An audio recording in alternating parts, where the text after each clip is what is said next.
Hi everyone, welcome to another video from AQA History. We're continuing our focus on the Paper 1 Section B depth study, which is again conflict and tension between East and West from 1945 to 1972, which is again a small section of the Cold War. Okay, so this video focuses on the Truman Doctrine, the Marshall Plan, and Stalin's response to both of these documents. This is again from part 1 of 3, so the origins of the Cold War. There's one more video I think after this one. It's this one, and then there is the Berlin blockade, and that'll be the end of part 1, which is the origins of the Cold War, and then we'll move on to the next section. And this is video 4. So some background information to this part of the Cold War. Now, the Greek Civil War had been going on since the Nazis left in 1945 at the end of World War II, and this had caused a power vacuum.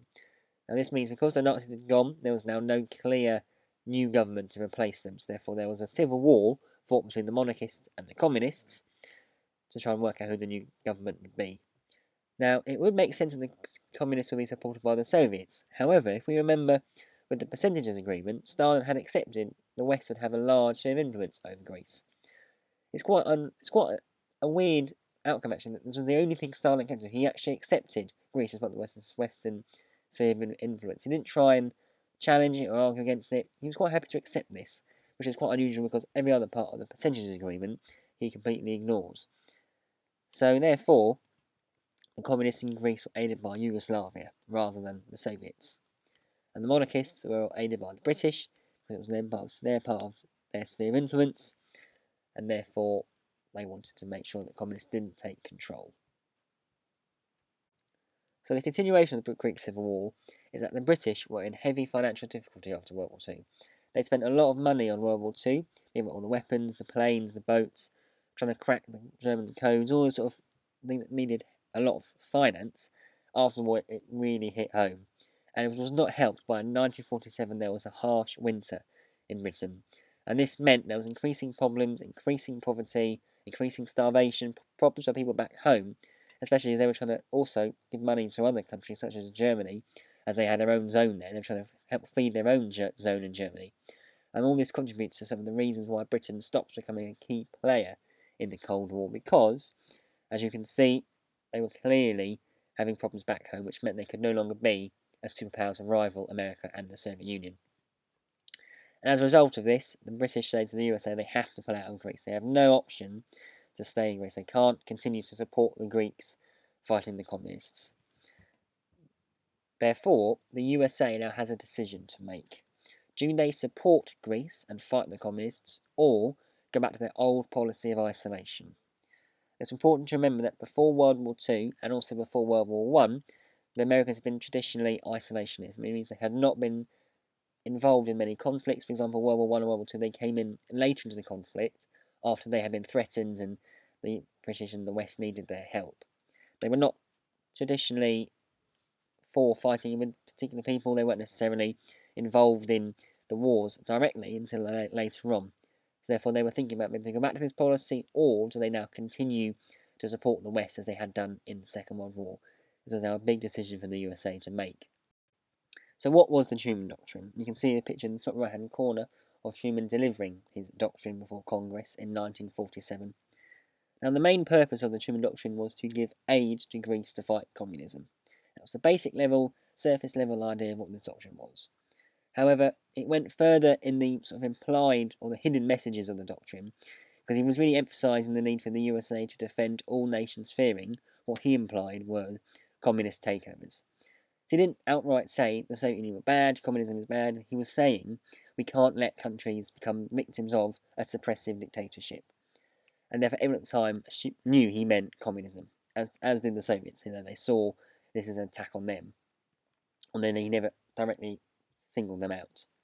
By doing this, he was ending the US policy of isolation. He argued this aid to Greece should not be a one-off payment. In order to make it count, they needed and safeguard this money to Greece. They needed to offer the same support to any country fearing any communist takeover, and they needed to stand up to the communists and try and prevent them going elsewhere, and therefore making this aid to Greece rather than just a one-off payment and making it a legacy to help fight off the communist threat. Therefore, by talking about all of this, he was introducing the policy of containment, which was to stop the spread of communism. This doctrine really launches this idea of we've got to stop communism and make sure it goes no further. It was like he was saying in his speech to Soviets that this is enough, this can't go on anymore. You've had your sphere of influence, now it's got out of hand, and we're going to say no more to this. He was almost drawing a line and saying no further. So what were the key causes of the Truman Doctrine? Like with some of the other videos, we're going to look at this factor by factor. And the first answer, or factor that we can use to answer this question, is the Greek Civil War. Because as we said on the last slide, this was the fundamental purpose of the Truman Doctrine, was to give aid to the Greeks who were fearing a communist takeover. And the Greek Civil War was a short-term cause, so the more immediate reason they got involved rather than a longer-term reason for the US involvement in Europe. This started with the Truman Doctrine and then was aided with the Marshall Plan, which we'll look at in a minute. What were the other key causes of the Truman Doctrine? Answer number 2 could be the Long Telegram of 1946, a picture of you can see in your top right-hand corner. It was written by a man called George Kennan, who was an American diplomat in the Soviet Union at the time. And he wrote a telegram to Truman saying the USSR was aggressive, expansionist, and needed to be stood up to. He felt, communism can go no further, and the only way to stop this was to stand up to them and be really strong and defiant, which is exactly what the Truman Doctrine did. Therefore, the long telegram really nicely feeds into the Truman Doctrine. So there's a really clear cause for why the Truman Doctrine came about. And if you talk about in the exam the Truman Doctrine as a source for raising international conflicts, as a right and account question, the long telegram would definitely be a cause you want to talk about to why it became a key cause for conflict. So what were the other key causes of the Truman Doctrine? Answer number 3 can be the Iron Curtain speech of 1946. This was given by Churchill in America. Remember, by this point, he was not Prime Minister anymore. He'd lost the 1945 election to Clement Attlee. He was just a British politician visiting Truman and giving a speech whilst he was there. In his speech, he called the Stalinisation of Eastern Europe wrong. He said an iron curtain has descended across the continent, which was clearly highlighting how the East was under strict Soviet control. And basically, he was saying that a dictatorship had fallen over part of Europe again, despite having fought World War II to try and rid Europe of one, which was the Nazi rule from Hitler. This new dictatorship was Stalin's communist dictatorship over Eastern Europe. And it was this, in his speech, he was condemning, saying was wrong, and was trying to stand up against. And this really again feeds into Truman's arguments that they need to stop the Soviet expansion, and highlights the growing discontent and the dislike for the Soviet expansion in the West, and how they need to sort of say no, no more, enough. Okay, so one further cause of the Truman Doctrine was the USA wanted to be seen as a superpower. So the USA needed to assert their dominance as a superpower. They already were a superpower, but they needed to be really strong and they needed to look strong. And by doing that, they had to stand up against the Soviets. They had to challenge the other superpower in the world, which was the Soviet Union. And therefore, they wanted to move away from this sort of isolation view, and to make sure they were really strong superpower, they had to get involved in Europe, and they had to be strong and involved rather than being on the sidelines. This was a real start of the Cold War at this point, because it made both sides against each other, is what they were saying and what they were trying to do. So this really launches the containment policy. They have to be active in Europe rather than being passive.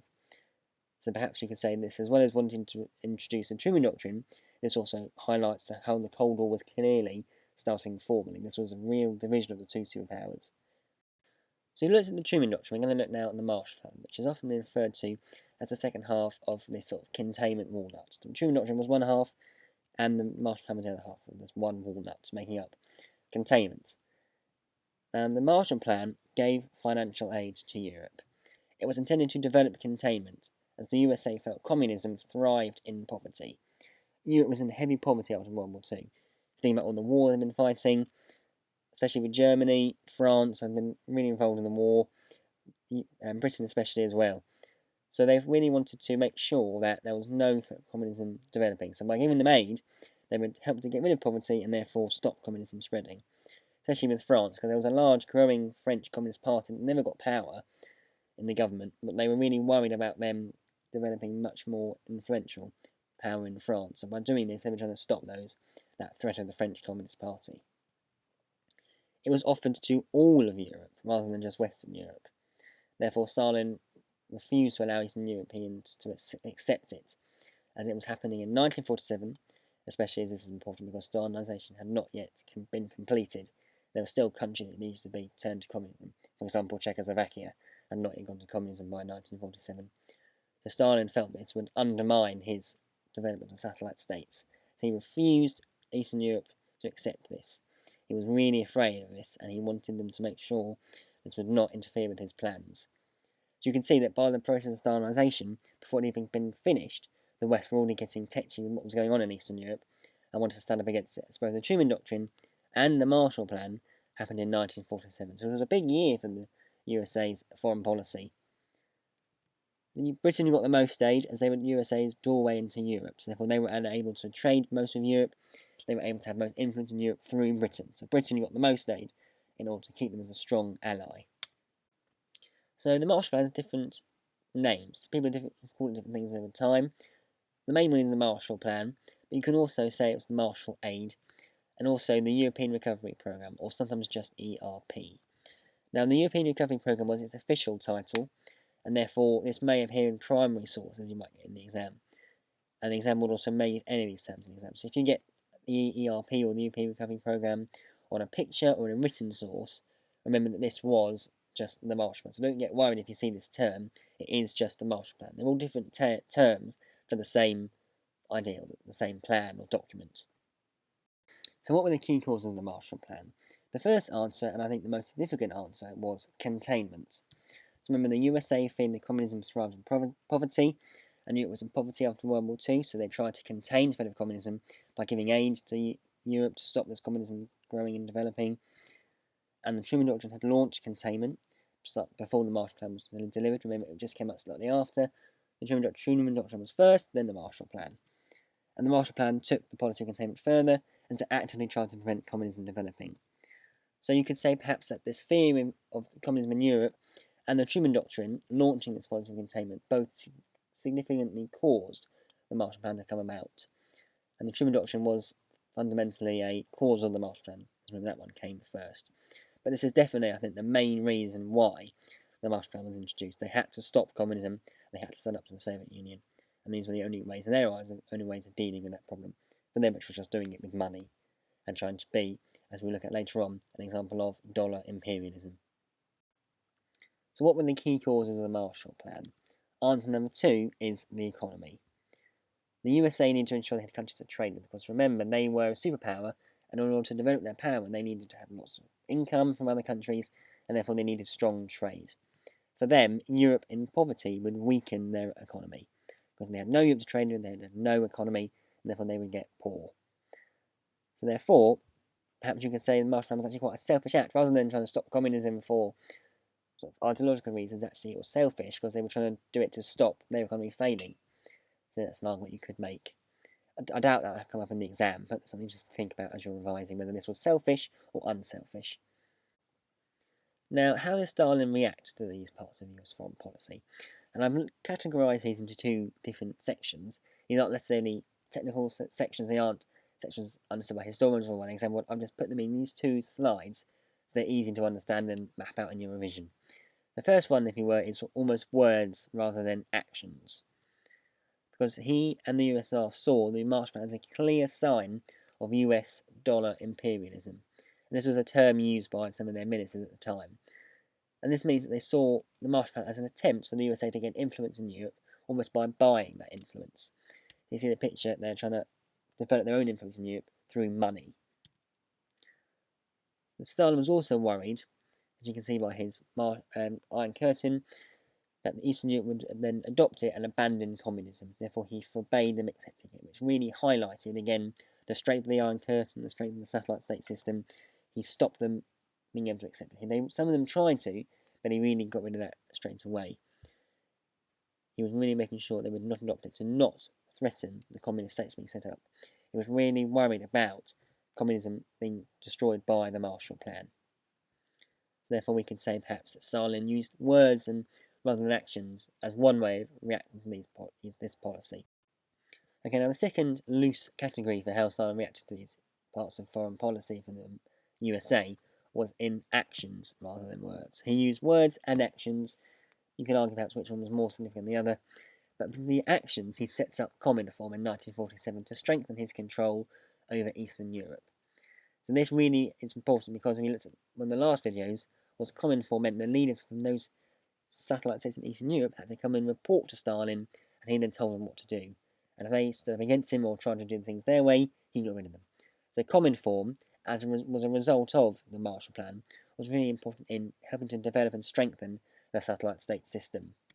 And he later sets up in 1949 Comecon, not the convention, but the Comecon as in the organisation, which meant that Eastern Europe was only allowed to trade within the Eastern Bloc, which was the satellite states, and it also gave financial aid to some of its members. So it was a little bit like the Marshall Plan in that sense, but it was also highlighting the strength of the satellite state system, because Stalin said you can only trade with each other and with me, rather than with the West. He was really highlighting and cementing his control by preventing from trading with outside of his and the Eastern Bloc influence. So, as we've been looking at this whole section, the origins of the Cold War, we keep coming back to this inquiry question that AQA posed in their scheme of work, which is how did the Allies become enemies? I doubt this will ever be a question in the exam, purely because it's in too much of their resources, it would just be too predictable. But we're going to look at today at how the Allies became enemies as a result of the Truman Doctrine and the Marshall Plan. But you could always use some of this revision in this particular way, looking at how they became enemies, in answer to a similar question. You can look at how the Truman Doctrine raised conflict, how it raised conflict and tension, because remember this paper focuses on conflict and tension. So this is just another way of talking about how conflict and tension were raised between the superpowers. So with the Marshall Plan and the Truman Doctrine, the first way it became a clear sign of how they were becoming enemies was the Truman Doctrine aided Greece. It ended the policy of isolation and therefore brought the USA into this sort of superpower light, as we wanted to stand up against the Soviets and communism. The Truman Doctrine also launched containment. It highlighted how the USA was standing up to the USSR. So these two really feed in nicely together. The Truman Doctrine ended the policy of isolation, and by doing that ending a policy of isolation, it launched containment. So both highlight how they were really wanting to stand up to the USSR. The Long Telegram and the Iron Curtain speech, both of 1946, also both condemned Stalinisation of Eastern Europe. Therefore, we can say perhaps that as these were causes of the Truman Doctrine and the Marshall Plan, and these caused these documents to be developed because of his hatred in the West of Stalinisation and his growing influence in Eastern Europe. The Marshall Plan further developed containment, purely because it gave aid to try and stop communism developing and growing further in Europe. The USSR called the Marshall Plan a sign of US dollar imperialism. This shows really how the USSR were reacting to USA's policies in a very negative way. And actually it's interesting to look at how both sides were reacting to the different situations of the time. And the USSR created Cominform and Comecon in response to the Marshall Plan and also the Truman Doctrine as well. So we're going to go back to that question from the AQA specimen paper 2, the 16-mark question that says the main reason for the development of the Cold War in the years 1945 to 1949 was the Truman Doctrine. How far do you agree with the statement? Explain your answer for 16 marks. And we've looked at the Truman Doctrine today, so we can actually properly answer this question now. And this is one you may want to do in your own revision time as well, but after watching this video and go back maybe over some of the previous videos. So the AQA structure is you do a paragraph for the statement, a paragraph against the statement, and then come to a conclusion based on what you think. Remember, as this is a depth study, you must remember the dates. It's really important because this specific question highlights some of the key dates. If you don't know the dates, you won't necessarily know which bits to talk about, which bits not to talk about. We will even look at some of the later bits as well, because the Berlin blockade, which we'll look at next time, does still fit in this time frame. So you can still talk about this in response to this question. And therefore, as it says here, make your answer secure and confident, which is what the exam would want to see. Okay, so I've got some key points you might want to think about when you're answering this sort of question. So for the for paragraph, you could say, so we're talking about how the Truman Doctrine specifically caused the development of the Cold War. You could say the Truman Doctrine launched containment, which therefore saw the USA stand up to the USSR, which therefore heightened tensions and therefore saw a development of the Cold War by 1949. The doctrine gave aid to Greece, which ended the policy of isolation, which brought them, as we saw, into very heavy involvement in Europe, which again sort of sees the Cold War developing, as they are now influential in Europe rather than being outside. The doctrines on increasing East-West divide, again, the idea of trying to push out communism therefore highlighting the tensions growing and therefore perhaps the development of the Cold War. And the doctrine was demonising the USSR, which therefore really highlights how the USSR in the Americans' eyes was the enemy, which everyone does argue that perhaps a war of some kind, hot or cold, would emerge. Against the statement, you could perhaps say the Marshall Plan gave aid to Europe. The USSR were in Eastern Europe would accept it and therefore reject communism, and therefore perhaps this threat from America sees the Cold War develop. The Stalin's response was for the dollar imperialism and common form and Comecon, so Stalin's tightening his control over Eastern Europe and demonising the West in Eastern Europe's eyes allows him to tighten control and develop his satellite state system even further, which therefore again goes against everything read at Yalta, which then perhaps sees the Cold War develop. The atomic bomb, a lack of trust. Remember from last time they were spying on each other. It ruined the balance between the two powers. 1945 was when the USA tested their first atomic bomb, and 1949 was when the USSR tested their first atomic bomb. Perhaps his lack of trust, his betrayal in their eyes, only highlights the growing divide and therefore perhaps the development of the Cold War. And finally, Stalinisation was seen as aggressive expansion from the Soviets into Eastern Europe. Therefore, perhaps we could argue that this really, rather than the other factors, highlights the start of the Cold War, because it was completely aggressive and completely against the Yalta agreements. And therefore, you talk about these and sort of link them to the question, explain how they show the development of the Cold War. It doesn't necessarily have to be particularly complicated with your explanation, just sort of talk about them and then link them back to the question. How does this show the points in the question? And then you come to a conclusion, and personally I think maybe it's other factors. I would argue maybe Stalinisation more, sort of Soviet action rather than the actions of the West. Thanks for watching today's video. I hope you found it useful. I hope you come back and watch some more soon. Thanks, bye.